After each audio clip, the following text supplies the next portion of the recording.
En la actualidad, estamos viviendo un momento histórico en todo el mundo, debido a la enfermedad que se ha extendido por todos los países, a la que a partir de ahora llamaremos bicho, para que YouTube no censure este vídeo. Sin embargo, ¿es posible que todo esto haya sido planeado de antemano? En octubre de 2019, 2 meses antes de que apareciera el bicho y comenzara a propagarse, se realizó una especie de simulacro al que se llamó E201, llevado a cabo por 15 expertos mundiales. Este evento, al que acudieron 130 personas, simulaba el surgimiento de una enfermedad muy similar a la del bicho que se expandiría posteriormente por todo el mundo.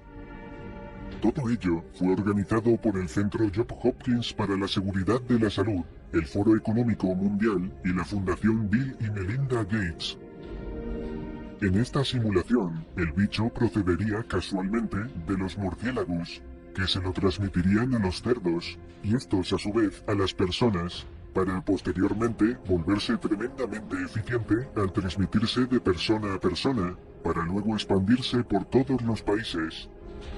Y al mismo ritmo que aumentaban los casos, iba bajando la economía y la moral de los ciudadanos.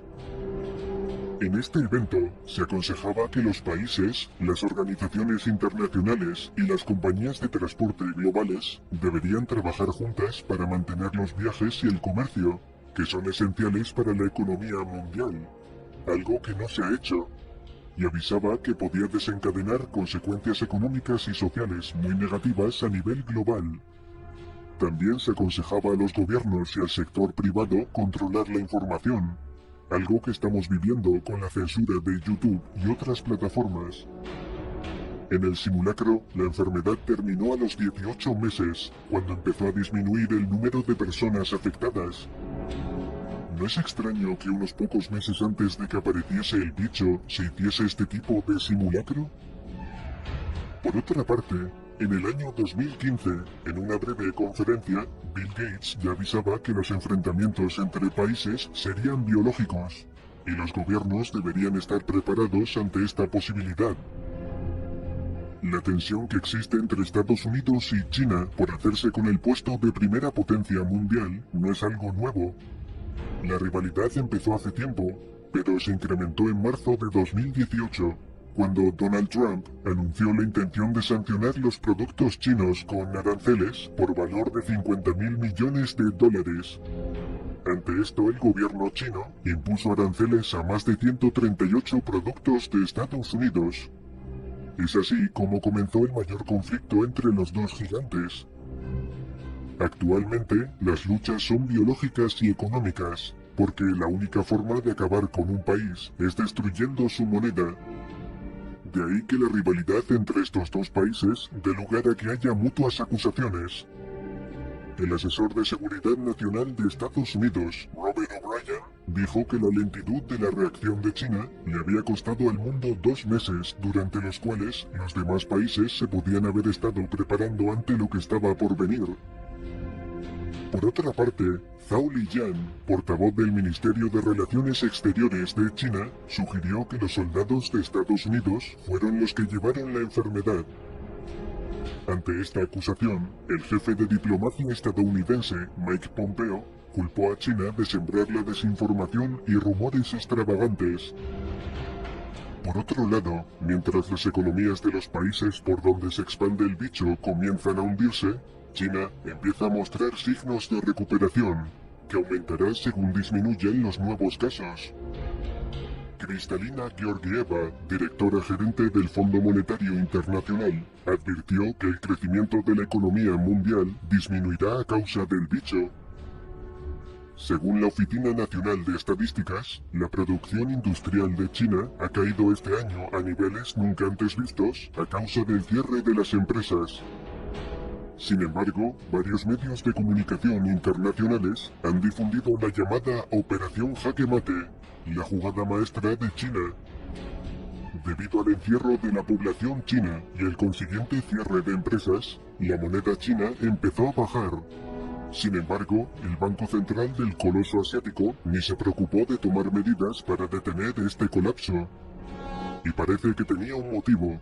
ya que, según comunicó el portal California Medios, aprovechando la incertidumbre de mercado, Pekín compró aproximadamente el 30% de acciones de empresas que se hallaban en manos del capital de Occidente. Los precios de las acciones de las empresas en las áreas de tecnología y química cayeron aproximadamente un 44% a causa de la situación de China. Entonces, los tiburones financieros norteamericanos empezaron a vender todas las acciones chinas, y como nadie quería comprarlas, se devaluaron por completo. Ese momento era el que esperaba Xi Jinping para hacer la jugada, y sonriendo en las conferencias de prensa como si nada hubiera pasado, cuando cayó el precio al mínimo, ordenó comprar todas las acciones de los europeos y estadounidenses a la vez. Cuando todas las acciones pasaron a manos de China, los tiburones financieros se dieron cuenta del engaño, pero ya era demasiado tarde.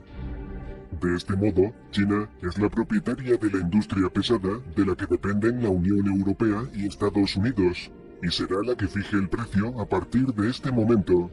Y los ingresos se quedarán en su país, que seguramente sirva para paliar los efectos del desastre causado por el cierre de empresas.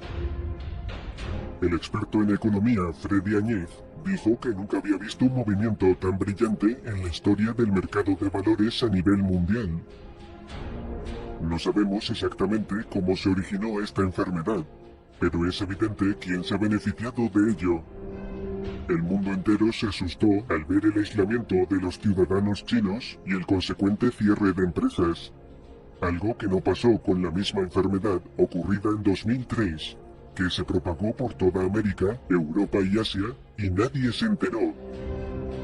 Si hubieran querido que sus acciones no bajaran, solo tenían que haber ocultado el número de afectados, y nadie se hubiera enterado, porque la información que no quieren que salga de su país no sale. Ahora sabemos que solo era una estrategia, un teatro ante todo el mundo, que les ha salido muy bien, y a partir de este momento ganará muchísimo más de lo que ha perdido. Pero aparte de esto, quizá deberíamos mencionar también el extraño número de afectados que hay en Rusia. Solamente se han contagiado 34, y sin consecuencias. ¿Acaso están falseando las cifras? ¿O hay otra razón? Pero las luchas económicas entre las potencias no acaban aquí. Esta enfermedad puede generar unos increíbles beneficios al primero que encuentre la cura y la prevención, porque el miedo se ha apoderado de todo el mundo, y la gente va a exigir a los gobiernos una solución. De momento, el gran coloso oriental es el primero en decir que ha encontrado una cura. Veremos en el futuro quién se lleva a su bolsillo estos enormes beneficios. Mientras la enfermedad se expande y el número de población recluida en sus casas aumenta, entre abril y mayo llegará hasta el centro de Europa el mayor despliegue militar en los últimos 25 años, constituido por 20.000 militares estadounidenses enviados por el gobierno de Donald Trump, que se sumarán a los 9.000 ya existentes. Se trata de un ejercicio militar llamado Defender Europa 2020, que comenzará en abril y finalizará en junio, con la intención de probar estrategias ante un posible conflicto, y tendrá lugar en Alemania, Polonia y los países bálticos. Desde luego, la alianza entre China y Rusia supone una gran amenaza económica para Estados Unidos, y este alarde de poder por parte de Donald Trump se podía haber pospuesto ante la situación de crisis sanitaria y social que vive Europa en estos momentos. Sin embargo, parece ser que no será así, y la tensión entre las grandes potencias continúa. Como vemos, nos manipulan y engañan fácilmente a través del miedo. Quizá la solución a todo esto sea confiar más en nosotros mismos.